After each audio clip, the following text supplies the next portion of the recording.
The United States has done more to destroy itself over the last few years, in my humble opinion, than any of its foes could have ever done. Whether you're talking about, to me, during 2020, the obvious horrific thing was a virus, but to me, the most horrific thing was censorship, cancel culture, or the blatant political corruption that we see in this country, of all places, the land of the free, the home of the brave, where people will trudge miles, hundreds or thousands of miles on foot to find a better life, or raft across a stormy sea to find a better life in this country. And as I said before, liberty and justice for all. But is it really being applied equally? Is justice and liberty really being applied equally? You know, the full faith and credit in the United States government and the backing of the Saudis and OPEC pricing oil in dollars. Well, that's what makes the dollar, right? The full faith and credit. We are broke. We are insolvent. We are almost $200 trillion in debt. We are a banana republic by banana republic measurements. Well, that's not much for the credit. How about the full faith? How many people really have faith in the judicial system right now after watching the dichotomy in the way that the Biden administration is treated versus the Trump family? It's just disgusting. It's more frightening to me than any pandemic ever was. This is not the country that I grew up in, or you, and I don't care what people say. It's not, and things are changing. And when you talk about the full faith and credit behind an insolvent country who is disregarding the equal application of the law, to me, it is alarming. It is not what the world reserve currency stands for, nor is weaponizing of a dollar and sanctioning assets that turn into confiscating assets that turn into giving it to the Ukraine, to a war that we should never be involved in, bankrupting our country, selling all our munitions. I could go on and on and on. What I'm getting at is things are changing, not just out there with the BRICS, and those are changing too. But it's very important when some of the guests push back and they say, well, who's going to trust China? Who the hell trusts the U.S. anymore? And that is exactly what distributed ledger technology or blockchain and gold will represent if done properly. I have gone out on a limb for 3 years and 1,300 videos and said there is going to be a gold-backed BRICS currency because they reclassified the dollar or gold as the only other tier 1 reserve asset. And is there any coincidence that all the central banks leading up to that event and after that event repatriated all their gold and have gone on a huge buying spree? No, there's not a coincidence. Is there a coincidence that the others, the most sophisticated private investors, are draining the exchanges? No, it's not a coincidence. Any more so than the central banks, the most sophisticated, well-informed investors in the world, literally buying more gold over the last 18 months than at any time in history. Why? Because gold's a tier 1. Why? Because evidently, according to Jim Rickards, he has the courage to put a date on it. That's one thing I have never had. I said it's inevitable. The clues are pointing to this direction. If you don't see it, you're not paying attention.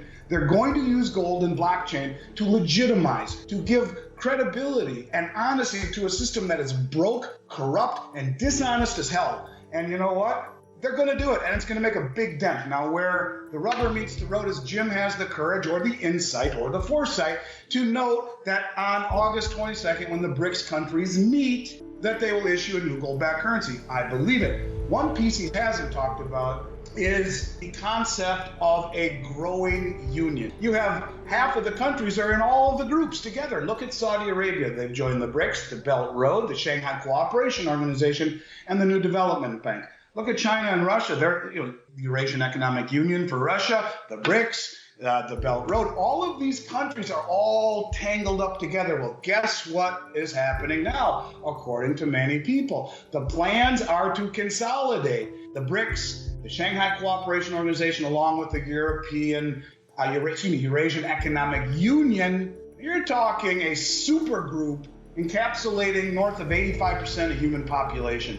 GDP and military might way bigger than ours, way bigger. And when you talk about pushback, well, let me push back a little bit here too. And if this happens, if indeed these groups do unite August 22nd, and I believe they will, because it's important to mention the entire membership of the Shanghai Cooperation Organization, including its dialogue partners, its associate members, will be attending the BRICS meeting. in August 22nd through the 24th. And the rumor is they are all going to consolidate into one union, and it makes a tremendous amount of sense. When you put all of these countries together, all of them together, you have an incredibly formidable force. You have two of the three largest nuclear arsenals in the world. You got north of 15 to 20% of all the proven gold reserves that are being held above ground, let alone the biggest accumulators and producers of it amongst many of the other commodities, including rare earth metals that are needed for a green agenda, are all made over there. And when you look online right now and Google how many countries have joined BRICS, you keep seeing 41, 41, 41, 41. Count them. What do you get? 25. Well, let's just think about this for a second. Where could those other 16 countries be coming from? Well, let's see what the Shanghai Cooperation Organization has to say about that. China, they're already part of it. India, they're already part of it. You got Kazakhstan and Kyrgyzstan and Pakistan. Well, Russia's part of it.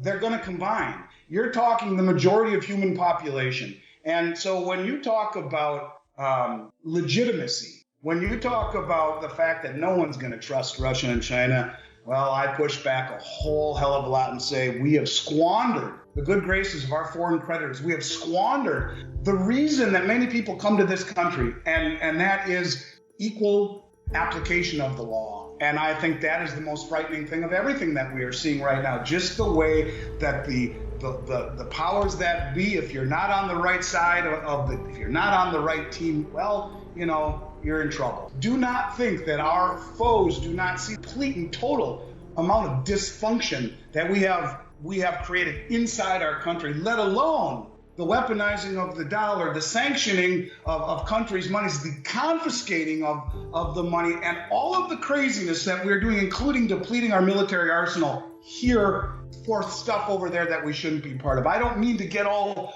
crazy, but I just want people to understand this is real. This has never been so real. And if Jim is right, and he probably is, and even if he's not, you can see that this is happening and it's accelerating and it is coming. And if you are not a contrarian, as Rick Rule says, you're going to be a victim. That I do believe. Only time is going to tell how this plays out, Dunnigan, but in my soul, in my heart, I know that I've been right all along. I do. The one thing that I would never do that Jim did is pick a specific date. And we're going to see. I'm going to be sitting with bated breath for August 22nd, because if he nailed it, well, God bless him and more power to him.